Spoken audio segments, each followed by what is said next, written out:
Okay, so you see the spikes, big spikes to 30s, right? Pullbacks, 19, 18 zone, whatever. Spikes again, pull back. Spikes again, pulls back. Spikes again, pulls back. You see the pattern here. So if it just pulls back to 19s, and then you right here you have like the 200 moving average. So if it could just pull back here, boom, load up on some puts. I think by that time people would have sold off their hedges. At least a good portion of them would have, and then we could get a continuation down, a slow downtrend. Hey, welcome back to another episode of JB&D's Market Tips. We're sniffing out the market for some golden nuggets. We're just going to jump into some data from the past week. We have plenty. Basically, watch the Dow Jones break below the December low in quarter one. Okay? If this happens, the likelihood of continued dump throughout the year goes up. In all but two of the instances since 1952, the Dow Jones experienced further declines, averaging an additional negative 10% drop, around the negative 10% drop. The thing here is that the purple line on my chart is the December low and price has broken below.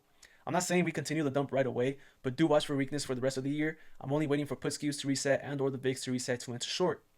This worked last year, which was followed by a 12% drop in April. Okay?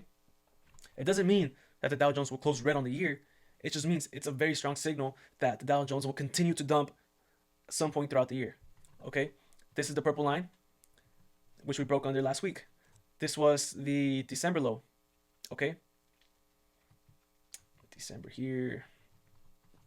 December where? December starts here. December starts here. December low somewhere here. Look, we broke under the December low. Okay, so that's why I'm just watching for weakness now. I'm watching for continued dump. That's why I'm not trying to time a bottom, trying to play calls. No, I'll let the market wash out the puts, and then I'll look to enter shorts. Here you go. Here's a longer version of this. Okay, read it. This is an alternative and better signal than the January indicator, and has a better track record. Okay. Years Dow fell below December low in first quarter. So right here, this right here represents the change between the day the price crossed under the December low and what eventually became the low for that year. For 1952, it was negative 2%. 1953 was a negative 9%. 1956 was a negative 3.5%. 1957, negative 12%. 1960, negative 14, 1962, negative 25, 1966, negative 20, 1968, negative 5, 1969, negative 17, negative 1970, negative 18, 1973, negative 21, 1977, negative 15. These are big drops, negative 7, negative 7, negative 10, negative 12. Okay? It's way much stronger if you just want to predict if we're going to go lower at some point in the year. Okay? Just look.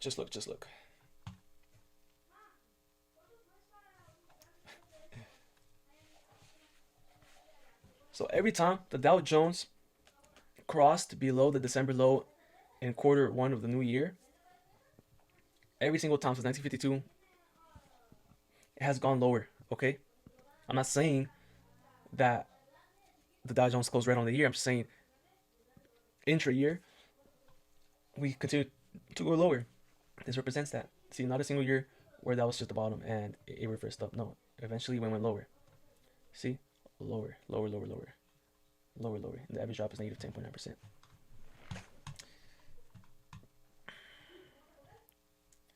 Anyways, where was I? K-Web, China Tech ETF, RSI fell below 20 last week, and this is the performance. After that, a day later, 2 days later, 3 days, 4, a week, 2 weeks, 3 weeks, a month later. Okay, most of the time you're green, and we're a week after that, and we have been green since then. Not sure how much exactly, but we have bounced a little bit. Anyways, hardnet. Okay, some things to look for. That would mark the end of a correction. Okay, so you get some oversold, pretty much bottoms. So in this case, would be software, Max 7, private credit, bank loans, Bitcoin. Okay, overbought leaders roll over, which would be gold, semis, metals, emerging markets, Europe, banks, and safe havens lose bid, oil and US dollar. Okay, I'm pretty much just focusing on the third one here, safe havens lose bid. So you want to see a top in oil and a top in the US dollar. The US dollar is at a key level back at 100. I think you see some resistance here and continues this downtrend over the long term. I'll show you a little chart that I drew for it. Here we go. This is the dollar, okay? So sideways since a year ago, okay? We had a little spring here, so honestly, this could break out, but I don't see the fundamentals to back that up unless the war continues and gets worse. But I mean, yeah, this was the chart a while back ago, and now with some comments on that. We'll get to that right after this. Okay, and yeah, so right here even wrote it. Price action suggests 1 and 2 may be starting, and oil and dollar still need to give the all clear. Okay, so the US dollar is structural headwind reemerges. I got this from Interactive Brokers with the link here. Okay, the outlook for the US dollar reinforces this constructive view. After a modest recovery late in 2025, the dollar resumed this downward trend in early 26. Okay, persistent twin deficits, large fiscal and current account shortfalls remain central. The rising interest burden on US public debt is becoming more constraining, and history suggests that the sustained deficit expansion is typically associated with currency depreciation, albeit with a lag. Beyond macro fundamentals, confidence in the US as a stable geopolitical anchor has weakened. Greater reliance on trade policy as a strategic tool and rising uncertainty around security commitments have encouraged gradual diversification away from the US-centric assets. And for commodities, most of which are priced in dollars, this environment is typically supportive, reinforcing the light cycle appeal. Percentage of GDP, the index value. Okay. One thing. So I think this part here is something that investors have lost or just are not paying attention to anymore. It was a big concern like a year ago, and I think with the war going on right now, everybody's just focused on the war and kind of forgot about this part. And I think as things settle, people will start to remember this, and yeah. I still think this part is true. Yeah, I think the pump on the U.S. Iran war is reactionary, very very reactionary. They kind of just threw everything else out the window with in terms of these headwinds, but I'm sticking to it. I think we see resistance here at 100. We'll see what happens though. And the source for this is the wisdom tree over here. Okay, whatever. Anyways, monthly change in on-farm payrolls by industry. Education and healthcare had the biggest negative monthly change. And correct me if I'm wrong, I think education and healthcare services, or specifically health services, was the sector that was pretty much carrying jobs numbers past couple of months. I don't know though. I might be wrong. But if I remember correctly, that was the strongest sector, and now it's the weakest for this non-farm payroll. Markets bottom on bad news. Okay, this is an example from that 2022 bottom. Okay, so last Monday, the market gapped down overnight. On Sunday, going into Monday, market gapped down overnight. That's when U.S. and Israel started to bomb oil facilities in the Middle East. Everybody was very sure. Everybody was panicking. What happened? We closed green that day, and then throughout the week, we just sideways chopped. We sold off again on Friday, if I remember correctly. Going into the weekend, people just taking profits, still fearful. And then we gapped up today on Monday. Again, everybody's just hedged, so we're just burning all those shorts. But yeah, markets tend to bottom on bad news, and vice versa. They also tend to top out on positive news. Okay, you just want to look for the extremes. In these cases, it's the extreme sentiment that is like that final signal. Anyways, here's another chart of the US dollar index futures, but now we're actually at the 100 zone. Intermarket risk rater composite. Okay, we're approaching risk off, but we're probably a little bit higher now. Drivers of the VIX index increased last week. Increase in hedging demand going into the weekend. Again, this was last week. Okay. Continued steepening in the SPXQ with the 1 month skew trading at its highest level since 2021. Okay, that was last week. The SPXQ 25 delta ratio was trading at its highest, but since then it's pulled back. I'll show you the charts. Okay, we'll get to them. 2 sessions 2026. You can pause and read if you'd like. Small caps have outperformed since Liberation Day. Nice. Global valuations relative to U.S. stocks. China biggest discount. Okay, or one of the biggest discounts. Still. Okay, so we're still early in the China trade. We're still early.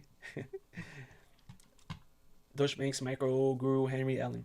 Historically, major market sell-offs after oil shocks require at least one of 3 triggers. Sustained oil spike, hawkish central bank response, or broader economic damage leading to a recession. Okay, so this week is full of central bank responses, basically, all meetings. We have ECB, we have BOJ, and we have the Fed. We'll see what happens. And they're all like, I don't know if ECB is on Tuesday, which is tomorrow, but I know BOJ and Fed are on Wednesday. Well, Fed is Wednesday during the day here in Pacific Standard Time, and then BOJ would be Wednesday night Pacific Standard Time. Anyways, policy angle, if I'm correct. Today we're closer, but not. OU has surged, but markets still expect prices to pull back. slightly more hawkish rates, but central banks haven't shifted policy. Okay. February was the fifth strongest month on record for individual investor equity purchases. Okay. 1 month skew entering Friday was at the 99th percentile on 10-year look back. Okay. This is what this chart here was talking about. Okay. Okay, and that was last week. Okay, the volume panic volume stress indicator closed the week at 9.7. The fact that the volume market is so strong might actually, volatility market is so strong might actually be one of the few bullish things out there. So this, again, was last week. Energy prices will hurt the bottom 10% the most. Sectors percentage. Come on, let's just.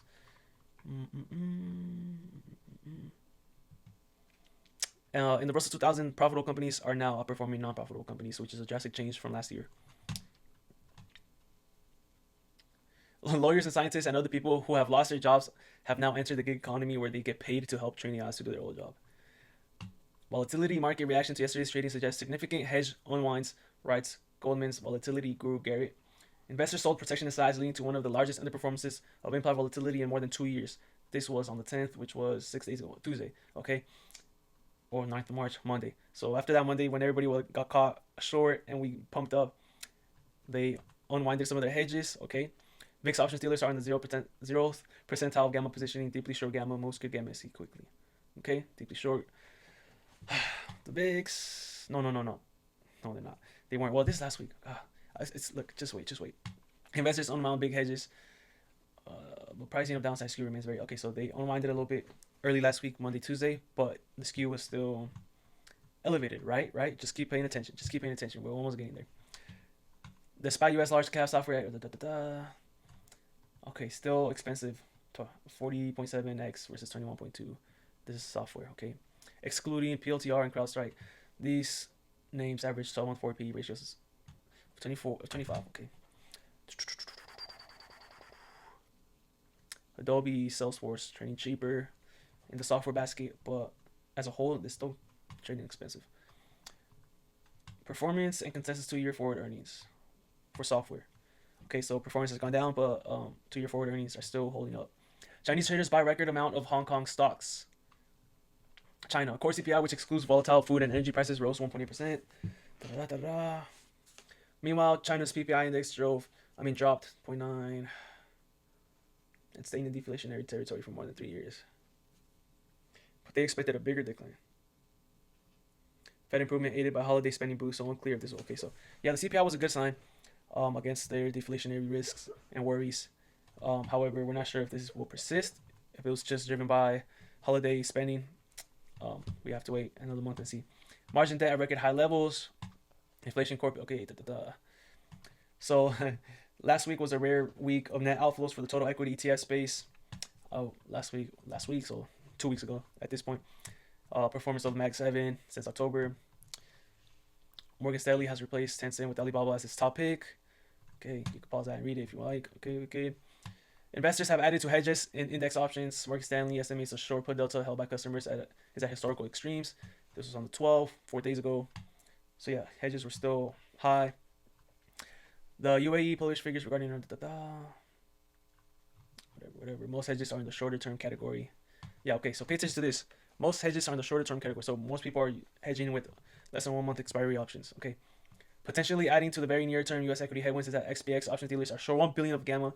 So 1% move in SPX at spot, and they get longer gamma on up moves over 6,800, which means marginal delta for sell in the other direction. Levered ETFs also add another short gamma. What to know about the Iran conflict? So this would affect Netherlands, Korea, Japan the most. Don't see China here. Good.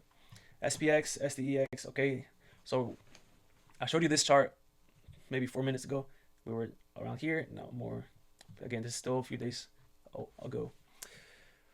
Okay, so over the past 54 calendar years, global equities have experienced at some point during each year a 10% or more decline in 31 of those years. So over the same time frame, global equities, represented in both cases here by the US dollar-based returns of the MSCI World Index, have experienced a 20% or more decline at some point during the year in 13 of those years. So past 54 years, okay, there's been a negative 10% breach 31 times and a negative 20% breach 13 times. So corrections are more common than you may think. Okay, markets are often volatile, but over long periods, the average gains, even within the course of a year, have far exceeded the losses historically on average, as Figure 2 illustrates. I think I got this from Interactive Brokers. So biggest intra-year rise, biggest intra-year decline. Okay, so this this biggest intra-year rise had a big intra-year decline.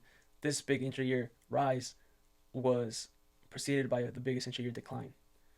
Okay, this is where that you missed the best days of the market or something like that during the worst days of the market as well. That's because of volatility. Growth of $100 fully invested in stocks versus switch to cash when the market. So if you switch to cash when you panic, when people are panicking, and then you buy again after whatever, you underperform dramatically. Versus if you just hold the whole time fully invested, this is you. Okay. If you move to cash when the VIX goes over 33, this is your performance. And if you switch to cash when the VIX is just above its average, so just I guess stay invested outperforms over the time. Cash may seem like a safe investment, but it's not safe to the extent that it hasn't historically matched stocks' track record for delivering inflation-beating returns.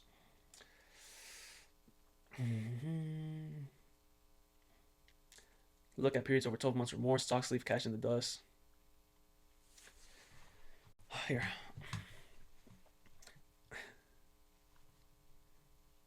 Yeah, so stocks beat cash. Stocks beat inflation way more than cash beats inflation. And this was from this person at this place. Market implied number of rate cuts in 2026 has dropped dramatically ever since we've entered the war. However, I am still pricing rate cuts. Me personally, I don't see us not getting rate cuts. Just gotta get this whole Powell Warsh thing out the way. Get the Powell case out the way, and then we can put in Warsh, and then get the rate cuts. But yeah. And then after we get those rate cuts unnecessarily, then comes hyperinflation. But that's long term. Anyways. The cost of protection is near the most expensive levels in history. Obviously, if the VIX is very elevated, then the cost to protect is expensive. Okay. 1 month call put skew. Okay. Russell 2000 ETF. Nice chart by All Star Charts. Okay. A lot of bears and sentiment. Short exposure in U.S. macro products. Index plus ETFs. Very, very high. Gross pension wealth for average earners by gender. Multiple of annual earnings. United States over here. Look where China's at. Up here. China beats US, Japan. Record number of objects launched into space in 2025. The 10 biggest companies in S&P make up almost 40% of the index. You're not diversified if you're just investing in the index. Delta market sentiment at 50.1. This is by Delta Investment Management. Okay, so above 50 bullish, under 50 bearish, hanging right in there. Market sentiment 0.40. Okay. Many of the concerns are reflected in Alibaba stock, which trades at 16 times earnings estimates for the next 12 months, below its 10-year average of 19, and a steep discount to top U.S. rival Amazon.com, which trades at about 26.5 times. Barron's also recently noted that the stock looks oversold on a technical basis, but a sum of the parts analysis suggests that Alibaba could be worth as much as $213 a share, he says, with most of the value in the company's core e-commerce and cloud units. Still, the company's other business lines plus its cash and investments alone are worth about $25 a share, he adds. And this is from this article. Okay. And apart from that, today we had news that Alibaba was looking to monetize the coin unit, if that was the correct headline. Let's double check. Yeah, Alibaba was reorganizing its AI business under a new unit called Token Hub to monetize AI faster, according to Bloomberg, bringing its coin model team, AI apps, ThinkTalk, and Quark devices under CEO Eddie Wu. And they could unveil a new enterprise AI agent this week. Okay, here basically option selling has made the VIX a less reliable bottom-top signal, suggests to use the price of gas along with the VIX to time your long entries. For example, if you own 1,500 shares, buy 3 lots of 500 each when gas price hit 450, 5, and 550. Okay, I dropped a link for this article as well. I did make a note as well that I am waiting for the VIX to retest 19s to load up on puts on the Nasdaq or S&P 500, maybe in the Dow Jones. Because if you look at the VIX in 2022, you see huge spikes, dumps to 18, 19, and it spikes again. And that was during the whole Russia-Ukraine thing. Okay, so similar geopolitical thing. Let me show you the charts so you know what I am talking about. Right here. So this was like 2022, 2023. Okay, so you see the spikes, big spikes to 30s, right? Pullbacks, 19, 18 zone, whatever. Spikes again, pull back, spikes again, pulls back, spikes again, pulls back. You know, you see the pattern here. And then this is 2024, 2025. Yeah, this is just the trend line at 19 that I drew, so you can see. So if it just pulls back to 19, and then you right here you have like the 200 moving average. So if it could just pull back here, boom, load up on some puts. I think by that time people would have sold off their hedges. At least a good portion of them would have, and then we could get a continuation down, a slow downtrend. At least that's what's been going on. Anyways, 1/4 of Americans are canceling or delaying buying a home or car due to Iran war. But a little bit over half say there's no impact. Earnings calendar for this week. Okay. What do we have tomorrow morning? Okay, tomorrow afternoon. Lululemon. 10 cents Wednesday morning. Bobby Low, Macy's, Alibaba. Anyways. Alibaba reports Thursday. Thursday pre-market, basically Wednesday night. Revenue estimate 41.36 billion. EPS estimate 1.61. But on a technical basis, again, this is what I was pointing out on my own chart. That 140 is a critical level. Seems like they have the same level. We broke under 140. We want to reclaim 140 because under this, the big structural uptrend breaks and we go back to sideways or down or whatever the hell, you know. Because again, we lose this level. We stayed here for too long. We're going back to 110, 100 maybe. There isn't a consistent pattern in Alibaba's earning reactions, but one trend stays out clearly: the persistent negative post-earnings drift.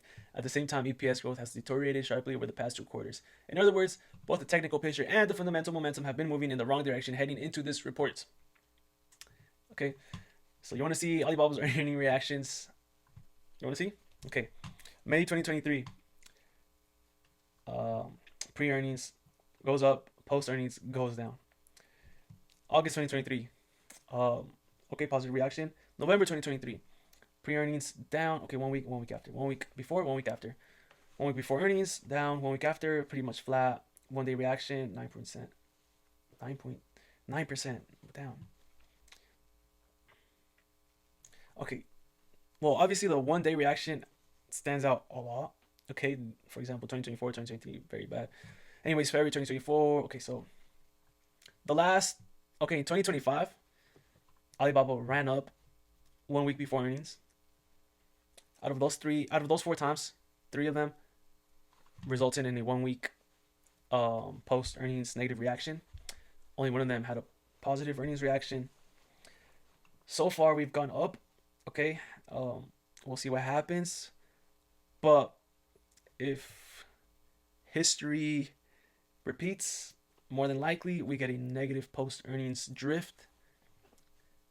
If by Wednesday close we do finish green on the pre-earnings drift. Okay, unless of course EPS beats by a lot, because EPS growth has deteriorated over the past 2 quarters. So if it surprisingly beats and forecast is good, then we could get a good move. But yeah, I mean, whatever. Technology versus S&P 500. Oh, I already shared this. Consumer staples versus S&P 500. U.S. listed ETF shorts on the prime book increased 10% yesterday, the second largest one-day increase on Goldman Sachs record. Okay, short exposure in macro products now stands at the highest level since 2022 and approaching 5-year highs. Okay, I think this is old though. No, the level is March 12th. Friendly reminder, number 1, VIX tends to peak and SPY trough in middle March on average. Last year it came early April. Currently, VIX is up 80% and SPY is down 2.33% year to date. So right now it's literally the middle of March. Does this happen right now? Maybe so. If put skews a signal, then I would say so. A reasonable composite of XPX fund flow suggests that by the next week we should see an improvement. Similarly, the seasonality of index volatility tends to peak mid-March. Both indicators still very high. Both global breadth rule has pulled back. Short interest as a percentage of shares outstanding. So short interest is much higher for the NASDAQ than it is for the S&P 500. Organic growth to accelerate second half of 2025 into 2026 is the beauty market. Okay, this is Estee Lauder. China's to see the biggest sequential improvement. Chinese cosmetic sales year-over-year growth. Okay, so China's to see the biggest improvement. And again, for Estee Lauder, a big part of the thesis is the Chinese consumer. Hainan sales out returns positive after 19 months. U.S. beauty markets improves in second half 2025. Pricing and innovation to support stronger 2026. S&P 500 is more global than investors may appreciate. Okay, share of S&P 500 revenue by region. So Asia plays a big part of the revenue by region. Technology, big part of the revenue is global. Utilities is the biggest domestic share of revenue sector. Yeah, so technology, materials, communication services, consumer staples, energy are the biggest five with global revenue. Share of global PC, United States biggest. So yeah, U.S. consumer still plays a big part in the global economy. So okay, here major geopolitical events and subsequent S&P 500 price returns. Okay, so this is a table format. Okay, so you have the table format, but if you want to see the chart format, the linear format, then I have it for you right here. Okay, same thing. You see that? So let's go back. Okay. So usually things get better after the 1 month mark. Okay. After the 1 month mark, things tend to get better, or by the 1 month mark, things are better. 6 months, after 6 months, way better. Okay, Cuban Missile Crisis, JFK assassination, 6-Day War, da da da da da. So you go here. Current geopolitical event starts. I guess we're talking about the Iran war. This is the months prior to the event, and then you get to the event. So big underperformance the first couple of days, but you get to around a month, and then performance starts to improve. By 6 months, is much better. Okay. But yeah, just typical panic to begin, and then emotions settle a little bit, and things get better. U.S. listed ETFs, increased shorting. Okay, increased shorting. Hold on, we skipped this. Beyond goods, expected boom in China's knowledge-intensive exports. You could read this. Take some time to read this. Here, just pause it, zoom in, read the whole thing. Pause it, zoom in, read the whole thing. Okay. This is for the China bulls. Fade the foreign buyer strike. So people are still buying a lot of American assets. However, the dollar remains overvalued on a historical basis. But yeah, people are still buying a lot of American assets, which also means we're still early on the international trade. We're still early on Alibaba. We're still early on anything that just plain international. Yeah. Okay, SPX 1 month put skew 25 delta 50 delta ratio collapsed from a 1-year high to now the 35th percentile low. Call skew picked up only modestly, still in the 5th percentile low. The difference shows that the dominant theme in the options market last week was hedge monetization rather than upside chasing. Okay. So finally, the SPX 1 month put skew 25 or 50 delta ratio has reset a good amount. Okay, which is very good to see. SPX 1 month skew collapsed this week. Big resets. Taken together, this suggests that a community that spent much of the past year structurally short volatility has now pivoted aggressively towards protection, meaning a meaningful portion of the volatility positioning reset has already occurred beneath the surface. So yeah, asset manager VIX positioning has reversed sharply higher over the past week. So again, I'm just waiting for that VIX reset to enter my shorts if I do. Here are the charts. Okay. During the major oil supply shocks of the past several decades, S&P declined by a median 12% during the oil spike, with a median peak to trough drawdown of roughly 23%. That said, the current backdrop is not as structurally vulnerable as many of those episodes, given lower oil intensity in the U.S. economy and significantly higher domestic energy production. So the longer the rise in oil lasts, the bigger effect it has on the market. Okay, as you can see by this chart. How long will this one last? I don't know. I'm not gonna try to predict. Dude, I can't predict how long a war will last. I could try, but like, I'm an investor. I'm not a fucking war chief, whatever the hell, bro. Like, I'm not an expert in that stuff. I could try to recognize patterns, but like, most likely end up being wrong. Unity, looks interesting. Saw some call flow last week, like last week. Might take some lottos. Didn't take them today though. Maybe tomorrow. Has to be down on the day though. I did take some Whirlpool call lottos for this week. See what happens there. Just lottos. Could go to zero. Wouldn't care. Neo has had a nice jump last week, and it's playing out to go like this. Haven't played it yet though. Okay, Nasdaq just sideways. S&P 500. I had this setup that I drew. That I was looking at. What was the date? Back in January. You see this? You see this? You see this? You see this? It's playing out now, but it's taking way longer than I had imagined. Anyways, guys, that's pretty much it. Sorry, I got really repetitive when talking about the Dow Jones and the December low in the first quarter of the year. And I feel like my energy just dropped a lot around halfway. I don't know, I'm just kind of tired. But that's it for this video. Well, we'll talk again soon enough. For now, it's just going to be waiting for the ECB, the BOJ, and the Fed rate decisions and Alibaba earnings. And we'll see what happens. Wednesday's going to be a big day for my portfolio, or Thursday actually, because before Thursday is when the Bank of Japan, the Fed make their decisions, which would affect my portfolio and Alibaba earnings. So I wake up on Thursday and I'm either going to be poor or I'm going to be not poor. No in between. No in between. We'll see what happens, man. So it's probably going to be a boring market up until then. Gonna hit the beach tomorrow. Very hot. It's a heat wave. Nice day to take Dino to the beach. He hasn't been in a while. But yeah, that's it for this video. We'll be back to sit for some more golden nuggets.